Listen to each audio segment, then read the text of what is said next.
One of the most developed agricultural value chain in Uganda is the dairy sector, and yet 70% of all the milk is still traded informally. Sector players are now deliberating ahead of the formation of the national policy on the trading of dairy products in the country. Ideally, the quality issue is just adulteration. When you add milk, when you add water into milk, you're reducing its quality. Okay? When you remove cream from the raw milk and sell it without cream, that is poor quality milk, and that is mainly the issue. All right, the quality issue we're talking about. Poor quality, I would define it as low residuin. That means the bacterial load is very high in that milk.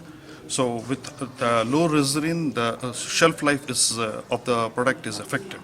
So we are very conscious and strict about that our product being exported we should not produce anything which is not for human consumption.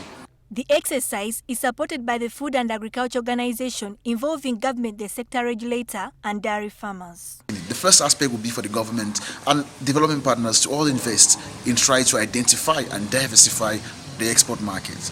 Over 80% of Ugandan milk export goes to Kenya. I think that's too much. That's over-reliance on Kenya. So any change in policy in Kenya would eventually affect Uganda market or the prices quite significantly. So there's need for investment to identify, the various export markets that Ugandan milk can be marketed to. Then we need to start talking about hygiene, sanitary and phytosanitary standards.